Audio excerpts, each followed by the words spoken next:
So I don't really think of myself as a particularly capable blues player or anything like that, but a Patreon member, Jack Roy, asked if I would take a look at some of this stuff and I guess in my own way kind of interpret how I would go about doing this sort of thing. And the idea here is thinking about blues in a slightly more jazzish way. So the 12-bar blues is obviously going to be what I'm mostly going to be talking about here, and there are a few ways to think about the 12-bar blues. You could think about it as 3 dominant chords, and so the scales that go with those, so you could think about it as doing like this A dominant 7 thing to a D dominant 7.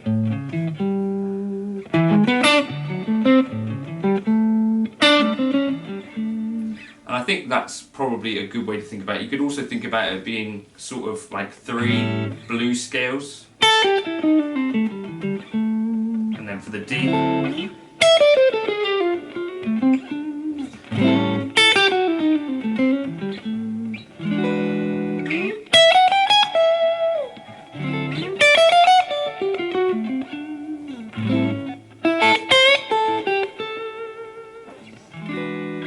But some other things that I want to think about here is, so in the movement of the blues you have 4 bars of A,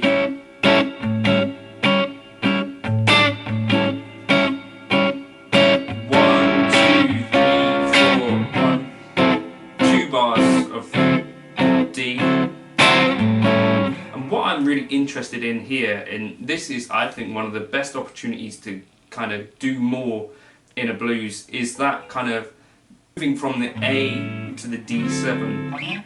And you can think about this as moving from 1, 2, 3, 4, from an A to a D, and that's essentially like a perfect cadence in some regards, right? You're moving from the chord 5 to chord 1, that's kind of their distance. So when we think about this in a jazzier context, you could think about it as being like a 2-5-1 into D major.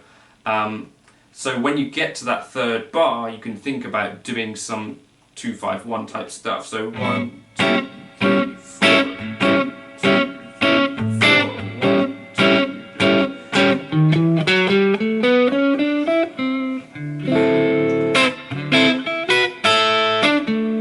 2. And all of the things that apply over a 2-5-1 can kind of work here. So I've kind of written out a few little licks. So you would approach these, so on the 4th bar of that A, so you count 1, 2, 3, 4, 2, 3, 4.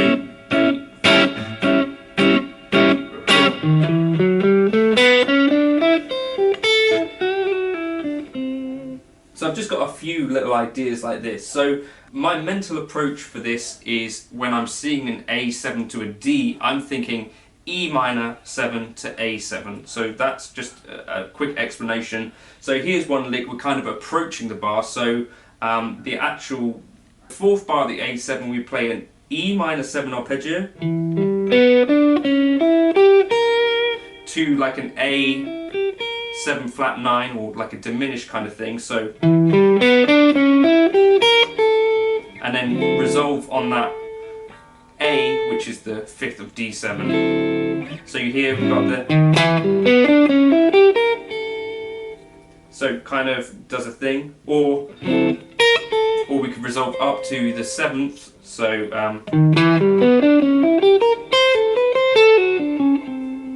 something like that. So let's just try that in context with a loop.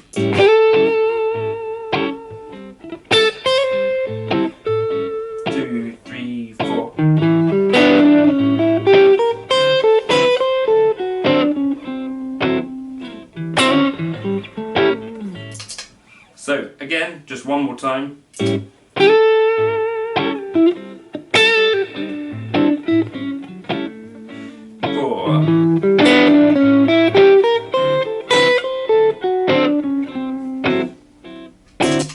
And that's really indicative of the sort of thing that I think Josh Smith, Robin Ford, these kind of players do when they're playing through that change. And this is a really good opportunity for some of this altered or diminished kind of language. So I've got another example here which goes.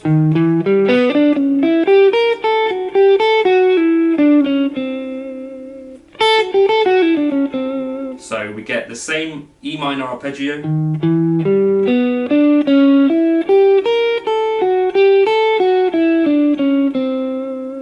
And then some kind of outlining like a D7 chord. So in context this would sound like this. So this is like lick 2. 3,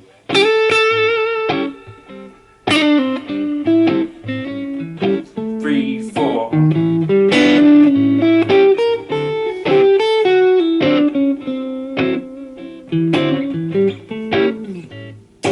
And one more time. So again, just an E minor arpeggio, but approaching from a tone below.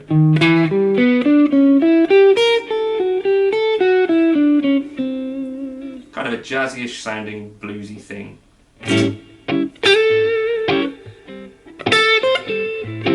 One, two, three, 4.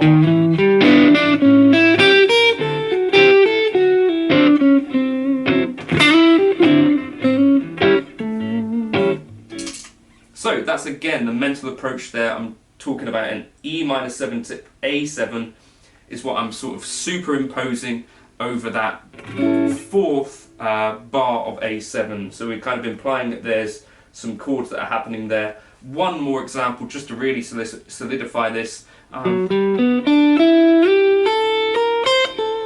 That kind of thing. So we approach the G, which is our 3rd of E minor, and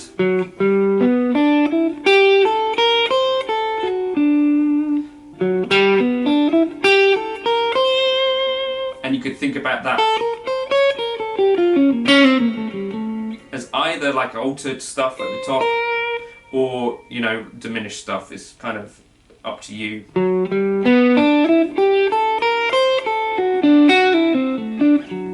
So in context that would go 2, 3.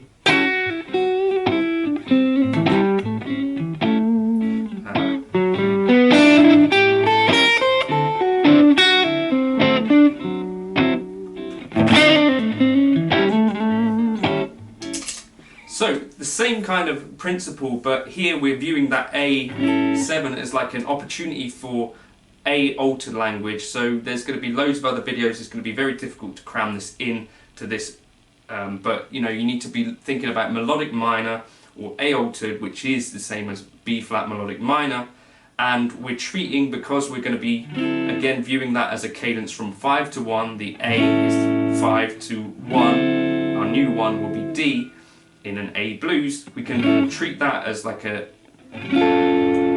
altered progression. So we could go, here's one lick for example.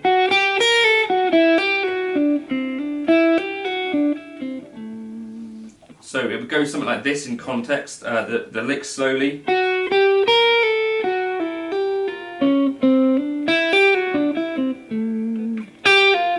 So we're hitting the notes of A altered, which I won't go through here, or B flat melodic minor, but here is the lick in context. 3,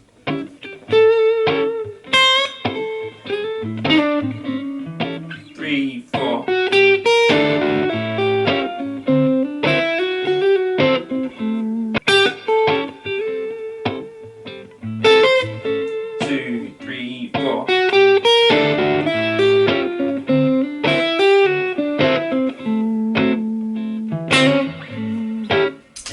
And one more time. 3,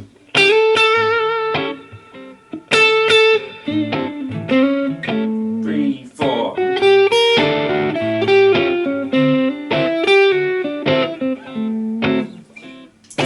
And we could do the same thing again, but this time I'm going to approach further up in this B flat minor, melodic minor, like that. That kind of so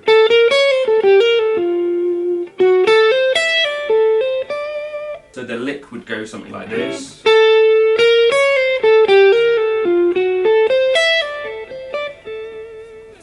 context. 2,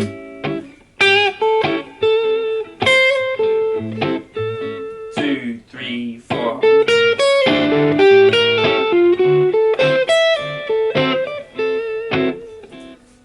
And one more time. 2,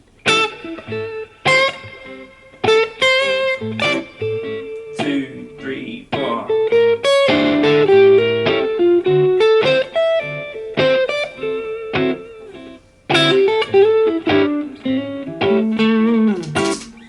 Okay, so that's some kind of quick little principles that you can use there. So if you're thinking about the altered stuff, when you approach your chord 4, your altered scale will be built from the tonic. So if we're in an A blues moving to the D, we'd be using like A altered.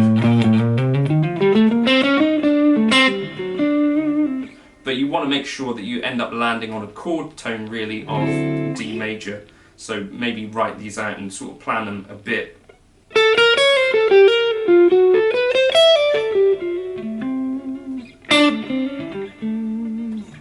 Okay, then the other thing that we could do is off of this A7, this is something that you hear Robin Ford do a bit of and John Schofield, is this kind of diminished kind of run, and the diminished scale is an 8-note scale, which is different to a lot of others, and I think you'll be wanting to think about the half-whole diminished scale, and I think it works really nicely if you play sort of 4 notes per string.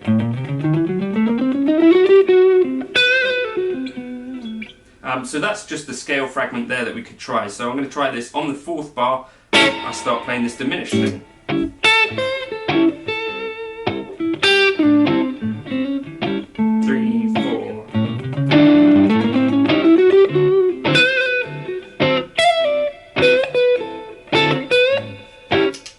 So that was all there is to that. So that's just trying to get the idea of the diminished scale into your head. Also bear in mind that if you've got the diminished scale starting here on the A, it's going to be symmetrical if you then start it on the C. So hopefully this will work. In this way.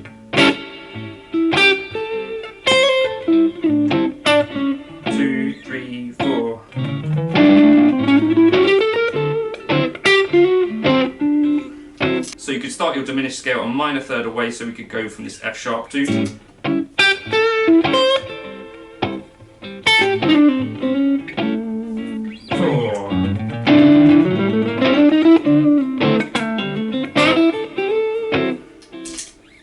and then what I would do from there would be to start kind of thinking about some diminished kind of sequences instead. So something like that sort of thing. That's what I've got written for the next exercise. So we're kind of jumping in thirds through that diminished scale. So that will sound like this in context. 2, 3, 4. And to one more time.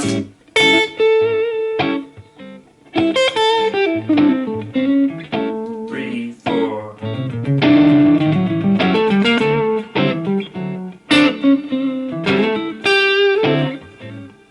So that's another kind of idea with the diminished thing. The other thing you could think about doing is if you're imagining it as half-whole, the diminished scale could also be whole half if you started from like the B flat instead of the A. So you might maybe want to consider like figuring out how that fits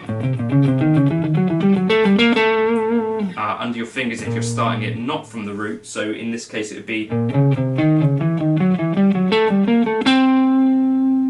I wrote out this little lick that goes,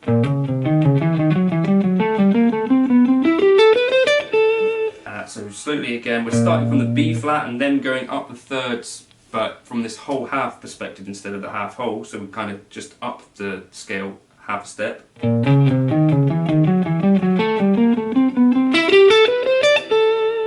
So it would go like this.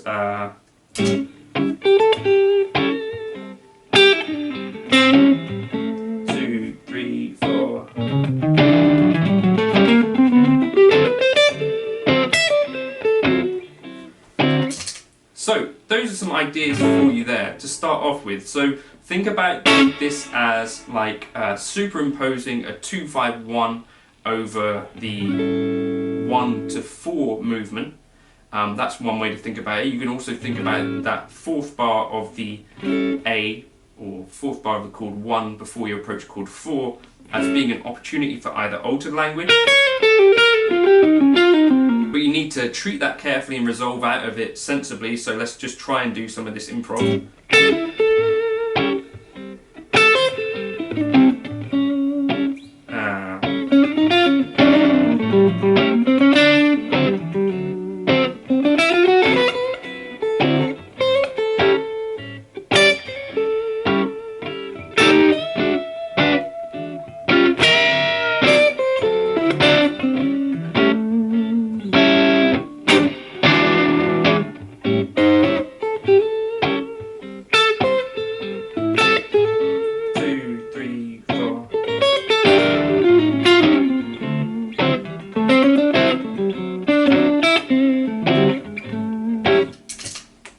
Or the other thing you could think about is as an opportunity for some diminished stuff, so half holes starting from the root.